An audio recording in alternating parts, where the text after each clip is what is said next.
Hi welcome to Koluguri 24/7 news TV. Bandi Sanjay కుమారుడి మీద బండి భగీరథ్ మీద కేసు నమోదయ్యి 8వ తారీఖు మే 8వ తారీఖు కేసు నమోదైతే మే 16వ తారీఖు నైటు అరెస్ట్ అయ్యాడు, లేదా అదుపులోకి పోలీసులే తీసుకున్నారు, లేదా లొంగిపోయాడు. సో ఏదైనా సరే, ఎందుకంటే మీడియాలో 3 రకాల వార్తలు నడుస్తున్నాయి. పోలీసులేమో మేమే అదుపులో తీసుకున్నామంటున్నారు, వీళ్ళేమో లొంగుబాటు చేయించామంటున్నారు, కొందరేమో ఆయనే అరెస్ట్ చేశారని పోలీసులు చెప్తున్నారు. రకరకాల కథనాలు ఏదైతేనేమి చివరికి మొత్తం మీద 9 రోజులకు అరెస్ట్ అయ్యాడు. మరి ఈ 9 రోజులు ఏం జరిగింది, 9 రోజులు ఎందుకు తీసుకున్నారు, ఈ 2 ప్రశ్నలు ఇప్పుడు మన ముందుకు వస్తూ ఉన్నాయి. అంటే ఈ 9 రోజుల టైం ఎందుకు పట్టినది ఒక ప్రశ్న అయితే, ఈ 9 రోజుల మధ్యలో ఏం డ్రామా జరిగింది, ఇది తెలియాల్సిన ప్రశ్న. ఈ ప్రశ్నలకు బదులు ఎవరిస్తారు? ఇక్కడ వస్తున్న ప్రశ్నలు ఏంటో మనం ఒకసారి తెలుసుకునే ప్రయత్నం చేద్దాం. ఈ 9 రోజులు ఎందుకు పట్టింది పోలీసులకు? ఒక విఐపి కుమారుని పట్టుకోవడానికి ఆచూకీ దొరక్క ఇల్లంతా వెతికినా, నోటీసులు ఇచ్చినా దొరకలేదట. ఇది నమ్మాలి. ప్రొసీడింగ్లో ప్రాబ్లం ఉందా, ప్రొసీజర్ తప్పు ఉందా, ఎక్కడ తప్పు జరిగిందో కానీ ఆచూకీ దొరకలేదని చెప్పి పోలీసులు ఒప్పుకున్నమాట వాస్తవం. ఆ తర్వాత ప్రయత్నాలు చేయడం, ఇల్లు సోదా చేయడం జరిగింది. ఆయన చివరిసారిగా స్విచ్ ఆఫ్ చేసినటువంటి మేనమామ ఇంటికి శ్రీముఖాలు పంపించడం జరిగింది, అయినా కూడా దొరకలేదు. చివరికి కోర్టుల్లో బెయిల్ కూడా దొరకదు, లేదా మధ్యంతరంధర ఉత్తర్వు కూడా దొరకదు. ఉపశమనం అంటే యాంటిసిపరీ బెయిల్ అంటే ఏంటంటే ముందస్తుగా అరెస్టు చేయొద్దని చెప్పి ఒక ఆర్డర్ ఇవ్వడం. అది కుదరదు కాబట్టి యథాస్థితిని కొనసాగించేలా ఒక ఆర్డర్ ఉంటుంది. అంటే మేము చెప్పేంత వరకు ఏమీ అరెస్ట్ చేయొద్దు, అరెస్ట్ చేయకుండా ఉండకూడదు. ఇలాంటి అది కూడా జడ్జి గారు సర్వత న్యాయస్థానం ఇది కేసు తీవ్రతను బట్టి ఆమె రెఫ్యూజ్ చేయడంతో తప్పని పరిస్థితిలో ఈ 9 రోజుల్లో జరగాల్సిన డ్యామేజ్ అంతా జరిగిపోయి బండి సంజయ్కి బువ్వరం కావడంతో సొంత పార్టీ నుంచి విమర్శ రావడం, రాష్ట్ర ప్రభుత్వం తరపున రేవంత్ రెడ్డి గారు ఓపెన్గా చెప్పడంతో ఇక తప్పని పరిస్థితిలో తప్పదేమో అని చెప్పేసి తానే లొంగుబాటు తీసుకెళ్ళి అప్పచెప్పానని బండి సంజయ్ చెప్తే, లేదు మేమే అదుపులో తీసుకున్నామని పోలీసులు వాళ్ళు చెప్తున్నారు. మొత్తం మీద హైడ్రామాల మధ్య చీకట్లు అనుమానాస్పదంగా అతనేనా కాదని వాదనలు కూడా కొంతసేపు చర్చ జరిగింది. సో మొత్తం మీద అయితే అరెస్ట్ చేశారు. కానీ ఈ 9 రోజులు ఏం జరిగింది, ఎందుకు 9 రోజులు ఆలస్యం జరిగింది, ఈ 9 రోజుల్లో ఏం ప్రశ్నలు వస్తున్నాయో మనం ఒకసారి తెలుసుకున్న ప్రయత్నం చేద్దాం. ఈ 9 రోజుల్లో రాజీ ప్రయత్నాలు ఏమైనా చేశారా? కేసు లేకుండా ప్రయత్నం చేశారంటే రాజీ చేయి దాటిపోయిన విషయం మనందరికీ తెలిసిందే.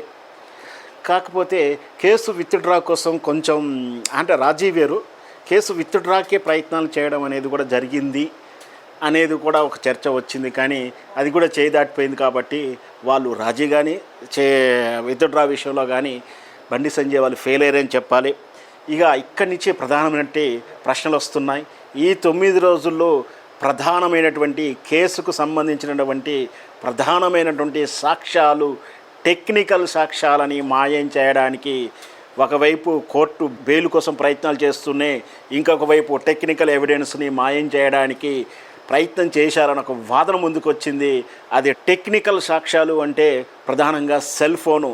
అయితే ఇప్పుడు బండి భగీరథని అరెస్ట్ చేసిన తర్వాత సెల్ ఫోన్ సీజ్ చేశారా, చేసినట్టు క్లారిటీ అయితే మీడియాలో లేదు.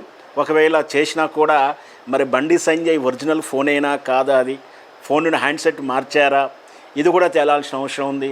దీంతోపాటు బండి సంజయ్ ఆ ఫోన్ను మార్చారని చెప్పే వాదనలే వస్తూ ఉన్నాయి, ఇప్పుడు అనుమానాలే వస్తూ ఉన్నాయి. అంటే ఈ 9 రోజులలో సాక్ష్యాలు తారుమారు చేయడానికి ప్రయత్నాలు జరిగాయేమో అనే అనుమానాలు బలపడతా ఉన్నాయి. సెల్ ఫోన్ మార్చాడు, తన జీమెయిల్ కూడా మార్చాడు, ఎందుకంటే జీమెయిల్లో రికవరీ వస్తుంది కాబట్టి జీమెయిల్ కూడా మార్చారేమో అని ఒక టెక్నికల్ ఎక్స్పర్ట్ కూడా చెప్తా ఉన్నాడు.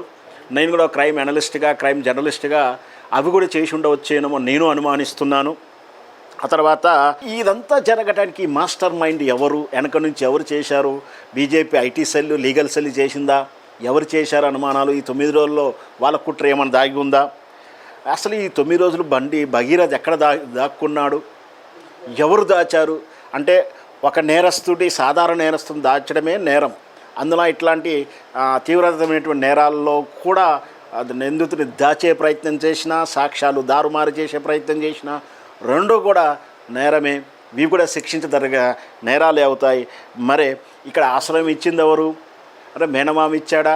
లేదు ఈయన పోలీస్ అకాడమీ దగ్గర దొరికాడు కాబట్టి ఆ పరిసర ప్రాంతాల్లో ఉన్నాడా, అసలు పోలీస్ అకాడమీలోనే దాచారా అనే అనుమానం కూడా వస్తుంది. ఎందుకు వస్తుందంటే తండ్రి పోలీస్ హోంశాఖ సహాయ మంత్రి కాబట్టి జరిగిందేమో అనుమానాలు కూడా వస్తూ ఉన్నాయి. మరి ఈ 9 రోజులు ఎక్కడ తిరిగారు, ఆయన సెల్ ఫోన్ ఎక్కడెక్కడ తిరిగింది, టెక్నికల్ ట్రాకింగ్ చేశారా, చేయలేకపోయారా, ఎందుకు చేయలేకపోయారు? ప్రపంచంలోనే నెంబర్ 1 పోలీస్ విభాగంలో పేరు తెచ్చుకున్న హైదరాబాద్ పోలీసులు ఇంత అప్రతిష్ట ఎందుకు మూటగట్టుకుంటున్నారు? ఇంత అనుమానాలు ఎందుకు తావిచ్చారు? ఏమైనా బలమైన ఒత్తిడి ఉందా, బలమైనటువంటి బెదిరింపులు ఉన్నాయా, ఎందుకు అలసత్వం వహించారనే ప్రశ్నలు కూడా వస్తూ ఉన్నాయి. ఇకపోతే ఈ కేసులో తీవ్రంగా ఉన్నటువంటి అంటే బాధితురాలి ఆరోపణల్లోనే ఫిర్యాదుల్లోనే బండి భగీరథతో పాటు తండ్రి బండి సంజయ్ పేరు కూడా ప్రస్తావించారు. దాంతోపాటు బండి భగీరథ యొక్క స్నేహితుల ప్రస్తావన కూడా ఉంది. అంటే అక్కడ జరుగుతున్న బెదిరింపులు, అత్యాచారం, బెదిరింపులు ఇవన్నీ కూడా ఈ నేరం జరిగిన సమయాల్లో బండి భగీరథ స్నేహితులు కూడా ఉన్నారు. వీళ్ళు ఉండడంలో సాక్షులుగా ఉంటారా, లేదా ఆ నేరంలో వీళ్ళకు కూడా ప్రమేయం ఉందా, ఇవి కూడా తేలాల్సిన అంశాలు ఉన్నాయి. అందుచేతనే బండి భగీరథ యొక్క స్నేహితులు, ముఖ్యమైన స్నేహితులు అబ్స్కాండ్ అయ్యారు. వాళ్ళ ఆచూకీ దొరకట్లేరు, వాళ్ళు అప్రమత్తమయ్యారు. ఈ 9 రోజుల్లో దేశం నుంచి కూడా ఏమైనా పారిపోయారా అనుమానాలు కూడా వస్తూ ఉన్నాయి. నిజంగా పారిపోయారా, ఉన్నారా, అందులో పేర్కొన్నటువంటి నిందితులని ఇంతవరకు అదుపులో తీసుకున్నట్టు కానీ విచారిస్తున్నట్టు కానీ మనకైతే ఇంతవరకు ఈ సమయం వరకు అయితే దాఖలాలు లేవు. ఈ 9 రోజుల్లో సాక్ష్యాలను తారుమారు చేయడం కానీ, కేసులో ప్రధానంగా వినిపిస్తున్నట్టు బండి భగీరథ దోస్తులు, స్నేహితులు వాళ్ళు అప్స్కాండ్ అయ్యారా, వాళ్ళని తప్పించారా, వాళ్ళ సాక్ష్యాలు మారం చేశారా అని కూడా ప్రశ్నలు వస్తూ ఉన్నాయి. ఇంతకు ఆ స్నేహితులు ఉన్నారా, దేశం విడిచి పారిపోయారా, వీటన్నిటికీ మాస్టర్ మైండ్ ఎవరు, ఏం జరుగుతుంది, ఈ ప్రశ్నలకు బదులు ఎవరు ఇస్తారు, ఈ ప్రశ్నలకు ఇన్ని ప్రశ్నలకు సమాధానం ఎవరు చెప్తారు? మొత్తం మీద ఇంతకుముందు నేను చెప్పినట్టే ప్రపంచవ్యాప్తంగా పేరొందినట్టు పోలీసు తెలంగాణ విభాగానికి ఈ కేసు తలదింపులు తెచ్చేలాంటి ప్రశ్నలు వస్తూ ఉన్నాయి. నాకు తెలిసినంతవరకు అయితే మొదట కొంచెం తడబడినప్పటికీ ఆ తర్వాత కేసు విచారణలో బలమైన సెక్షన్లు పెట్టడంతో మనకైతే పోలీసుల విభాగం మీద నమ్మకాన్ని అయితే పెంచుకుంటూ వెళ్తూ ఉంది. అంటే మొదట్లో కొంచెం తడబాటు జరిగినట్టు సత్సారం చేశారు. రకరకాల అంటే పెద్ద కేసు కాబట్టి, పెద్దవాళ్ళ మీద ఆరోపణలు కాబట్టి చూసి ఆ అడుగు వేయడంలో జాప్యమై ఉండవచ్చు. అందువల్లనే ఈ 9 రోజులు అంటే ఇతడు నేరస్తుడు పారిపోవడం కానీ, యాంటిసిపరీ బెయిల్కి ప్రయత్నం చేయడం కానీ జరిగి ఉండవచ్చేమో. కానీ మొత్తం మీద ఈ 9 రోజుల్లో సాక్ష్యాలు తారుమారయ్యే ప్రమాదం ఉంది. అయిందా లేదా అనేది వెరిఫికేషన్ కావాలి. మరి వేచి చూద్దాం పోలీసులు వీటి గురించి ఎలాంటి ప్రకటన చేస్తారో. మొత్తం మీద అయితే ఈ 9 రోజుల్లో సాక్ష్యాలని బలహీనపరిచే ప్రక్రియ జరిగి ఉండవచ్చని అయితే యాజ్ ఏ జర్నలిస్ట్గా, యాజ్ ఏ క్రైమ్ జర్నలిస్ట్, ఇన్వెస్టిగేషన్లో జర్నలిస్ట్గా నేనైతే గెస్ చేస్తూ ఉన్నాను. మరి వేచి చూద్దాం విచారణలో ఈ నిజాలు అవుతాయో అబద్ధాలు అవుతాయో, ఈ ప్రశ్నలకు సమాధానం ఉంటుందో లేదో.